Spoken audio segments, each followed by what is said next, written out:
Bom dia, meu nome é Leonardo Lopes e você está no Cinema e Fé Cristã.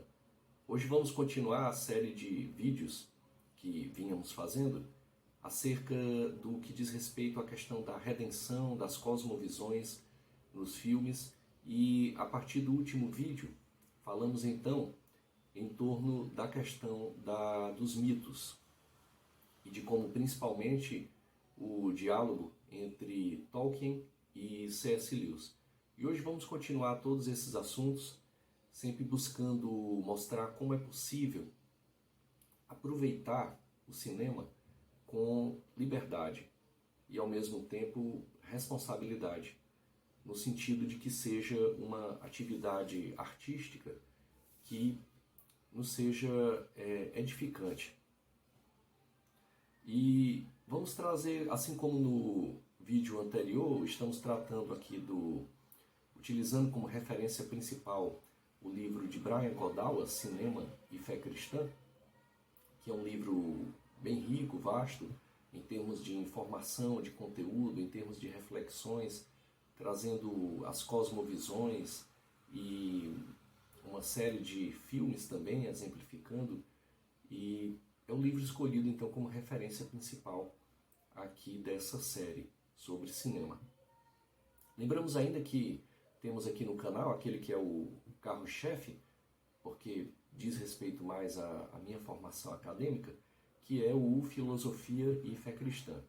Basicamente é um espaço para tratarmos, lá também utilizamos um livro de referência, que é o de Colin Brown, Filosofia e Fé Cristã, e é um espaço basicamente para verificar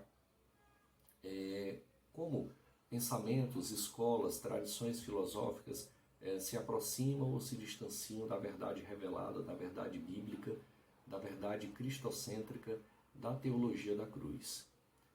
Então, nesse sentido, também um canal, uma série que é útil, por exemplo, para estudantes cristãos que estão aí no talvez primeiro ano de faculdade. Eu sempre trago lá memórias minhas, dando um testemunho de situações que passei tanto na graduação quanto agora no período do mestrado em filosofia. E é também um espaço importante para pais que não têm tempo de estudar filosofia, mas querem minimamente conhecer alguns termos como modernidade, subjetividade,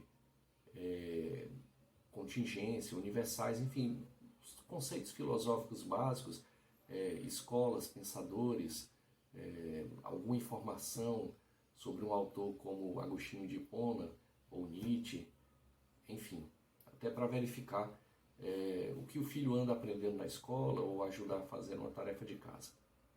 É isso. Passemos então para o vídeo de hoje, e assim como no vídeo anterior, estou procurando trazer um pouco mais alguns excertos, alguns pequenos trechos do livro do Brian Godawa, que é o Cinema e Fé Cristã, e aí fazer alguns comentários. Hoje falaremos então, vamos continuar um pouco.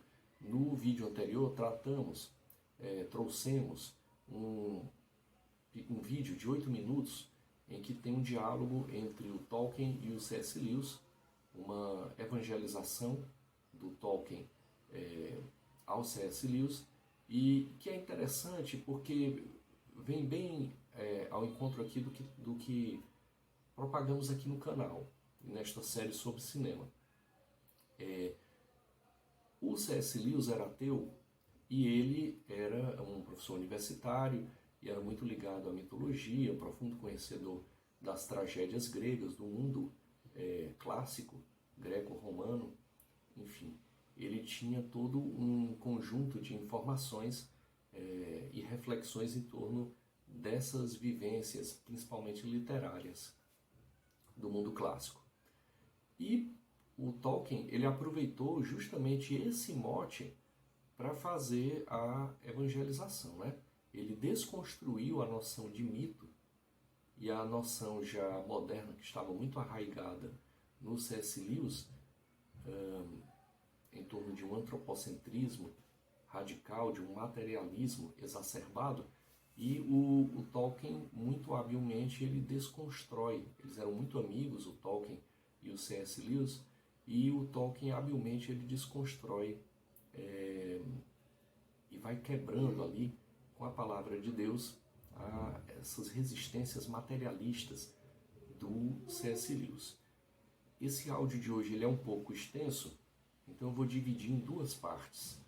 Pretendo que fique em torno, mais ou menos, aí de 20 minutos cada um.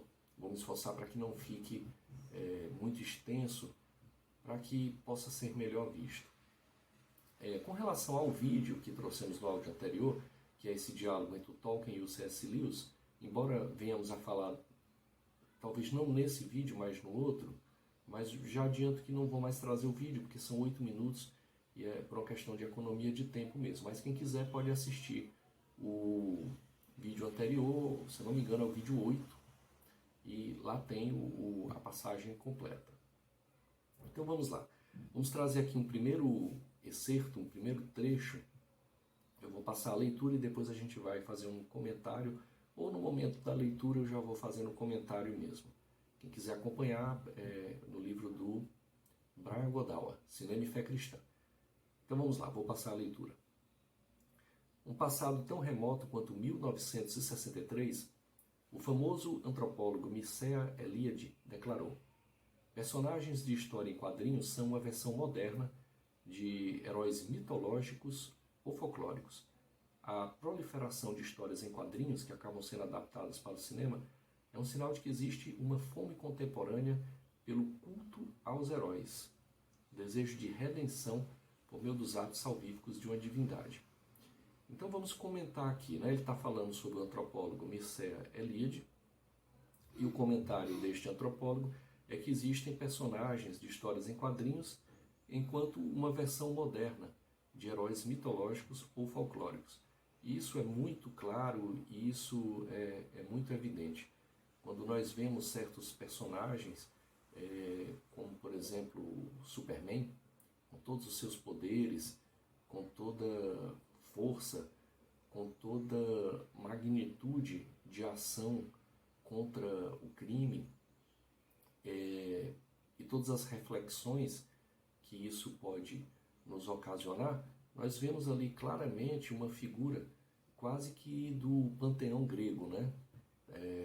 Quase que, digamos assim, pegando aquelas figuras do panteão grego, quase que um deus grego, né? No sentido de que, claro, de forma mais secularizada, de forma moderna, né? A gente observa isso, por exemplo, também nos X-Men, só que a questão da mutação genética, né?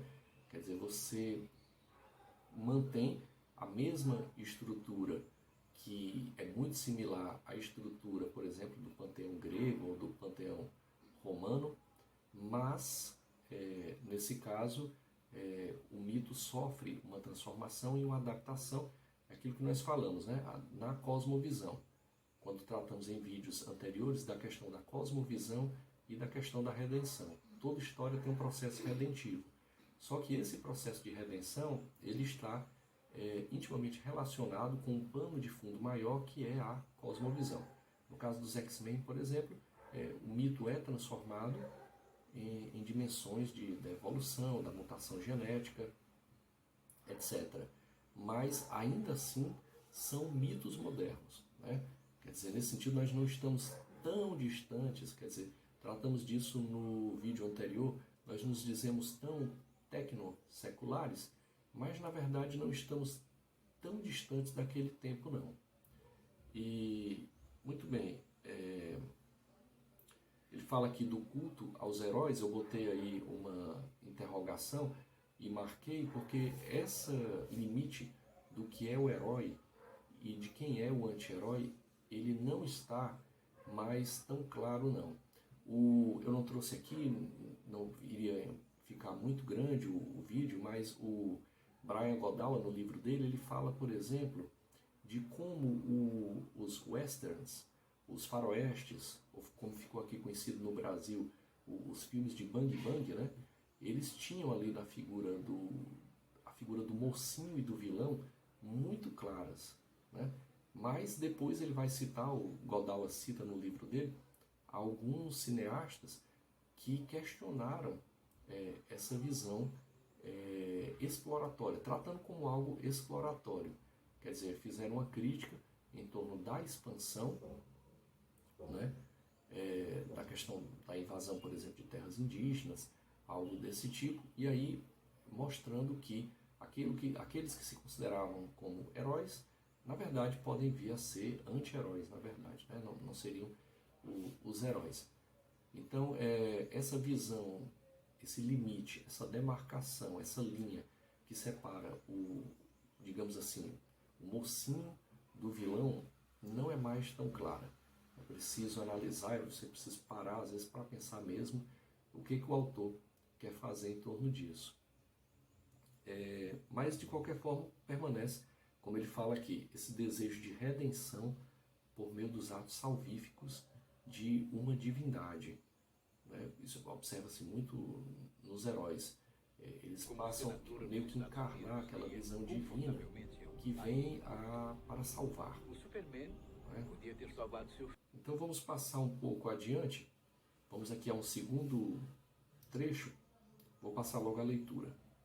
Então ele continua aqui. Todos os trechos são do livro do Brian Godawa.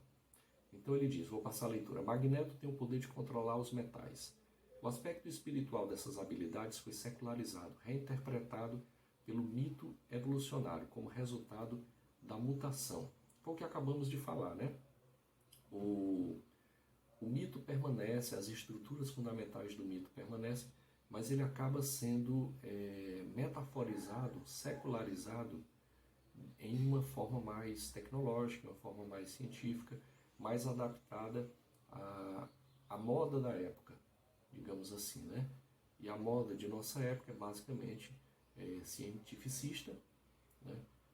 Esse cientificismo muito baseado em torno da evolução darwinista, e é por isso que num filme como nos X-Men, o que nós temos é propriamente o mito secularizado, em termos de mutação genética, enfim. Mas como ele continua aqui, voltando à leitura, mas a metáfora continua a mesma. Conforme disse Francis Schaeffer, os deuses da Grécia e de Roma, na verdade, eram a humanidade exaltada e não divindades. E isso é muito interessante. No século XIX, puxando um pouco aqui para o canal lá de filosofia, quando a gente trata de alguns autores, a gente vê, por exemplo, um autor do século XIX que antecedeu e foi mais ou menos contemporâneo do Karl Marx, que era o Feuerbach.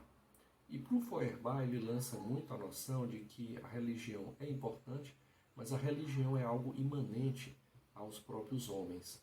Ela não tem aspectos transcendentes para o Feuerbach, nem propriamente alguém que transcenda aos homens, né? Ele interpreta isso tudo em torno de um materialismo que já tinha um forte viés, não somente, mas já tinha também um forte viés da influência darwinista, entre outros estudos naturalistas, né? Então, para ele, para o Feuerbach, o homem cria os deuses. Isso volta em outros termos, em termos um pouco mais poéticos, em termos um pouco mais estéticos, sobremodo filosóficos, mas volta também no Friedrich Nietzsche, quando ele promulga a famosa frase dele, né?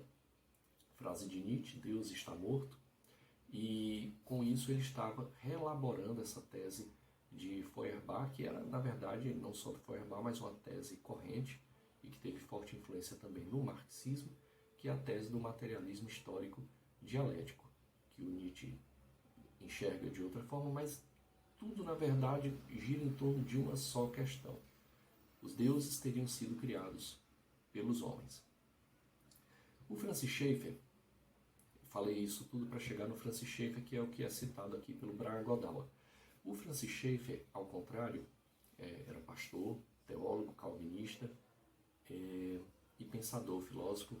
O que o Francis Schaeffer vai nos mostrar é o seguinte: é algo parecido com o que esses autores falam, mas, na verdade, tomando isso para a cultura pagã, né? Ele vai mostrar que aqueles deuses gregos, na verdade, isso para o Schaeffer, aqueles deuses gregos, na verdade, eles eram uma manifestação de uma intenção, de um desejo profundo da psique humana de alcançar um nível de grandeza e poder muito grande. Obviamente, isso não se aplica ao cristianismo, porque no cristianismo nós cremos, à luz das Escrituras, que esse poder não nos cabe. Porque na medida em que buscamos este poder, na medida em que buscamos uma autonomia, na medida em que buscamos pelo nosso intelecto, inteligência ou por nossas boas ações buscar a verdade, nós apenas decaímos em termos de misérias humanas, em termos de vaidades, em termos de soberba e de arrogância. Nós sabemos que a verdade não está no âmbito da autonomia da pessoa, mas essa verdade é o próprio Cristo. E o próprio Cristo, em sua misericórdia, em sua graça, nos transmite a verdade. Essa verdade não vem a partir de nós, essa verdade nos é oferecida por Cristo. Então, essa questão da exaltação que o Francis Schaeffer fala, não cabe dentro do cristianismo, porque o cristão não se exalta. Muito pelo contrário, o cristão se humilha diante de Deus porque reconhece, e aí há um conhecimento muito profundo, não só psicológico, mas sobremodo espiritual, das entranhas espirituais, vamos usar essa palavra, das entranhas espirituais de cada cristão. Nós reconhecemos as nossas falhas, nós reconhecemos as nossas misérias e reconhecemos que só em Cristo temos cura em torno disso, que só em Cristo temos uma reabilitação, uma renovação, um aperfeiçoamento, enfim, uma santificação. Isso não aconteceu na cultura greco-romana. Ali, ao contrário, havia uma dimensão que eu considero uma dimensão de vaidade. Como está escrito no livro de Eclesiastes, de Salomão, Deus falando a Salomão, tudo é vaidade, vaidade das vaidades. Muito bem. Vamos passar então para o terceiro excerto, são 4, continuando a leitura. Segundo Campbell é um autor, Joseph Campbell, é um autor que ficou muito famoso, um mitólogo, ele ficou muito famoso aí pelos anos 60, 70, influenciou aí toda uma geração de pensadores na academia. É um autor importante para ser lido. Então, na leitura aqui, ele diz que todas as religiões e mitologia são apenas manifestações locais de uma verdade singular do que ele chama de monomito do herói. É interessante que quando a gente observa todas as culturas, nas mais diversas, nos mais remotos locais do planeta, todas as civilizações, povos, nações, raças, tribos, línguas que surgiram, todas elas apresentam esse monomito do herói. Já tratamos desse monomito do herói aqui várias vezes, né? É o que ocorre dentro de um processo de redenção, por exemplo. O herói começa a história, a narrativa, muito ainda ingênuo, simples, às vezes com defeito, faltando uma certa aquisição de uma certa habilidade, que possa vir a ser uma habilidade moral, mas não somente. E ele passa então por uma aventura, e em passando por essa aventura, ele se modifica, né? E quando volta, ele nunca volta o mesmo, mas volta modificado, ao ponto que muitas vezes você não consegue reconhecer o personagem do início da história do personagem do final da história. O processo redentivo, então, ele poderá vir a ocorrer ou não. Ele ocorre principalmente quando esse personagem enfrenta a si mesmo. Ele pode vir a não ocorrer. E aí o herói não amadurece, digamos assim. Não se torna mais sábio. Mas esse monomito, continuando na leitura, o monomito em sua forma mais básica consiste em uma viagem de separação. Quer dizer, você separa o que começou a história do que terminou a história. Desde a sua iniciação até o retorno. E incorpora a redenção de uma maneira que iremos discutir no próximo capítulo, que o Godawa, né? Então vamos para o último excerto. Ele é um pouquinho mais longo, mas é bem interessante de ser tratado. Então diz assim: Eu vou passar a leitura logo. Todos os rituais têm o cheiro doce de uma verdade original, que tem se transformado no aroma fétido de uma mentira. Aqui ele está falando justamente que em todas as culturas que desenvolveram formas ritualísticas, sejam religiosas ou não, nós falamos, por exemplo, aqui de uma forma ritualística. No vídeo anterior, nós falamos de uma forma ritualística que acontece, por exemplo, quando uma pessoa vai a uma sala de cinema. Quem quiser analisar, está lá, eu acho muito interessante, é uma reflexão que o Godawa traz, já citando um outro autor, que quando você está ali na sala de cinema, há toda uma dimensão de reverência, as luzes apagam, as principais, né? Acendem-se aquelas luzes laterais, as pessoas silenciam, há toda uma dimensão de reverência. Você, quando vai ao cinema, você tem que pagar ali a entrada na bilheteria, é como se fosse uma espécie de... Claro que não é, né? Mas está dentro do esquema capitalista, né? Mas o próprio capitalismo traz em si também os seus mitos. Isso aí não tem nada a ver com o vídeo de hoje, mas o pagamento ali é como se fosse uma oferenda, né? Você está oferecendo uma oferenda ao sistema capitalista, poderia-se dizer, mas não vê o caso aqui, não vamos enveredar por aqui. Mas, então, o que ocorre é que todas as religiões ou culturas ou formas ritualísticas, sejam elas secularizadas ou não, elas trazem, então, um cheiro de uma verdade original. Então vamos ver aqui o que ele diz aqui. Ele vai citar agora aqui, o Godawa, uma passagem de Romanos, no seu primeiro capítulo, versículos 21 a 23 e o versículo 25. Então vamos ler. Diz assim a palavra de Deus: Porquanto os seres humanos, tendo conhecimento de Deus, não o glorificaram como Deus, nem lhe deram graças, antes se tornaram nulos em seus próprios raciocínios, obscurecendo-lhes o coração insensato, inculcando por sábios, tornaram-se loucos.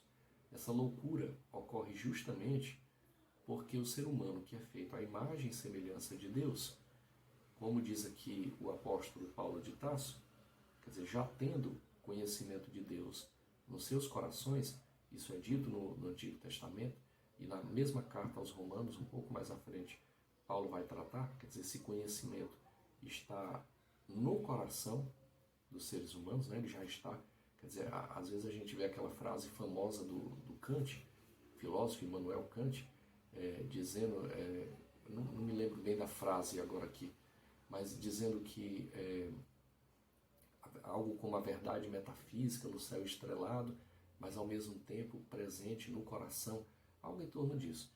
Quer dizer, aquilo ali é retirado, não é nenhuma especulação filosófica. Ele pode ter dado uma matiz filosófica ali, mas no fundo a Bíblia já tratou disso desde o Antigo Testamento. E Paulo volta a tratar aqui no início do livro a Romanos. Quer dizer, os gentios, o capítulo 1 aqui de Romanos vai tratar disso. Os gentios, Paulo vai dizer, são indesculpáveis, são inexcusáveis, eles não podem alegar que pecaram porque não conheceram, porque não receberam a revelação de Deus como os judeus, que vai dizer, não, está no coração de vocês. E vocês sabiam, porque a consciência de vocês acusa, ora absolvendo, ora culpando, condenando. Quando vocês fazem uma boa ou uma má ação, então vocês são inexcusáveis. Porque, na verdade, e o primeiro capítulo já de Romanos aqui já deixa isso bem claro, o conhecimento do certo, o conhecimento da verdade moral, daquilo que é bom, ele não é um conhecimento de ordem intelectual. Eu não vou para a faculdade e vou aprender isso lá, ou vou exercitar como se exercita a matemática fazendo uma equação de segundo grau, e vou aprender a ser bom, aprender a fazer o correto, não. Essa não é de uma ordem intelectual, mas é de uma ordem da interioridade, é de uma ordem da vontade, é de uma ordem, sobremodo, da moralidade. Quer dizer, já está presente em nossos corações. E aí é só perguntar a Deus, que Deus vai mostrar. Em oração, quando clamamos a Deus pedindo essa resposta, Ele nos mostra, obviamente, a luz da sua palavra, a Bíblia. Muito bem.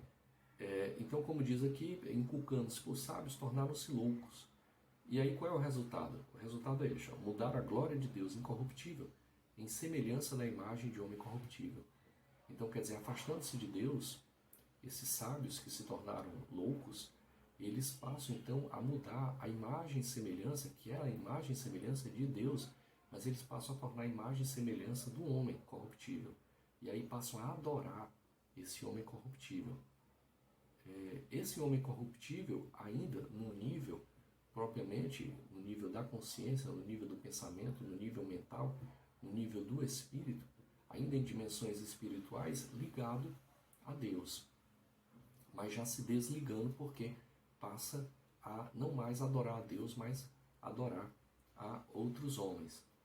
E aí ele continua, bem como de aves, ou seja, aí ele vai baixando, ele baixa para as aves, quer dizer, a idolatria chega ao nível de aves. Aqui a gente pode lembrar tanto dos chamados antropozoomorfismos, tão presentes em algumas religiões ali da antiguidade, em que você tinha aquela mistura de animais com seres humanos, e propriamente uma mistura de instintos, de pulsões, de volições ou de dimensões intelectivas. Mas também podemos lembrar da ave enquanto um animal que ainda voa, enquanto ainda está nas alturas.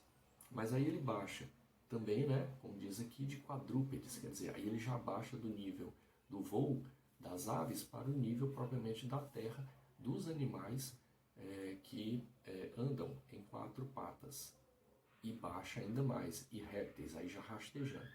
Então note que a idolatria, ela faz com que ocorra isso.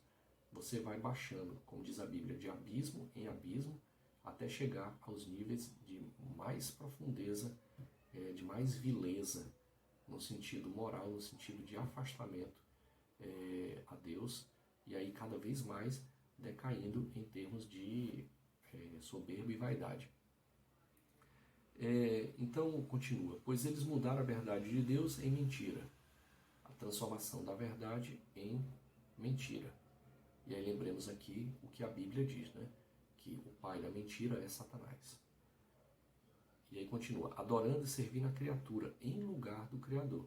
Então, em lugar de adorar a Deus, que é nossa fonte, que é nosso centro, que é nossa matriz fundamental, que é nossa fonte geradora, não, passo a adorar a criatura. Então, adorando e servindo a criatura em lugar do Criador, o qual é bendito eternamente. Amém. Essa passagem está na Bíblia, na carta aos Romanos, no seu capítulo 1, versículos 21 a 23 e o versículo 25. Então, basicamente, o vídeo, aliás, de hoje foi em torno dessas questões. Eu vou dividir em dois, porque senão ia ficar muito grande. Esse aqui já está com quase meia hora, então eu vou dividir em dois vídeos. E no outro nós vamos tratar de um assunto muito interessante, que é a continuação desse, na verdade, mas que é propriamente a dimensão do tratamento que o Tolkien dá para o cristianismo enquanto um mito, mas um mito que se fez na história. Não enquanto algo irreal, mas enquanto algo completamente real, algo feito na história, com pessoas que emergiram na história, e enquanto um mito não na dimensão de algo fantasioso, mas mito enquanto como ele tratava o mito. Quer dizer, uma fonte geradora de um significado muito profundo para a vida humana. Era assim que o Tolkien via o mito. E o C.S. Lewis, ele compra essa ideia também. Então, se assim Deus o permitir, nós viremos a tratar disso no próximo vídeo. Meu desejo, como sempre, é que a fé venha a pensar e a razão venha a crer. Fraterno abraço, que a paz de Cristo fique com todos. Amém.